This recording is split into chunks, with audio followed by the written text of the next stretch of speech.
At a core, we're a public policy organization, and our focus and our purpose, or our why, in terms of some of the more current terms, is to make life better for Albertans. Our founders came together about a year ago and really felt the need to have a public policy voice for the private sector that was across the province, across industries, to really tackle some of the long-term prosperity issues for our province. And so our mandate is to undertake public policy and research, and then work with government to implement those ideas to make sure that Albertans today and tomorrow can lead a prosperous life. And we look at prosperity from financial prosperity, social prosperity, environmental prosperity. So this is truly a balanced, a more long-term approach to public policy.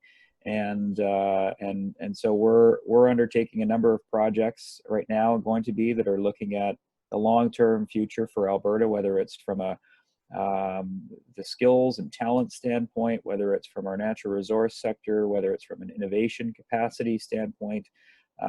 It's really about trying to move the public policy needle that makes sure all boats rise when prosperity increases in Alberta. Now, I know you can't go through all the people and all the companies that support the Business Council, because there's a lot of them.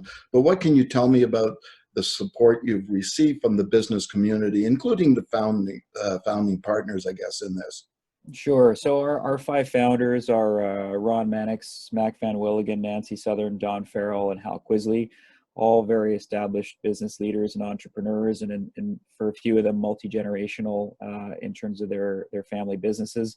But it was important for them that as the organization built, we were entirely representative of the province from geographic standpoint, from a sectoral standpoint. So as of January 1st, we have 62 members. We're largely a mid to large size business organization. So we have companies, as you would expect, in the natural resource sector, but we also have companies in the agricultural sector, transportation, finance, real estate and construction, innovation. So much of what you would expect looking at a roster of Alberta's top companies. We have everyone from the Suncors, the Cenovus's, TransCanada's, Enbridge, WestJet, Nutrien, PCL, Ledcor, UFA, Canadian Western Bank, etc. So it's a real cross section of the entire Alberta economy. So speaking of the economy, what's your feel of where it's at right now in this province? I think we're still in the midst of a downturn, which is a combination of both a complete change in the energy sector fundamentals, but also some self-imposed pain from a public policy standpoint in Alberta. Long term, I'm optimistic. I think we have a world that needs energy, and Alberta is the place that can provide the best energy for the world.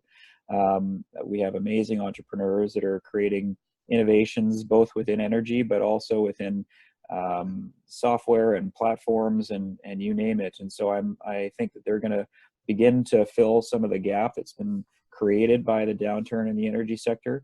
Our agricultural roots provide a base for Alberta having a key role in feeding a growing and hungry world.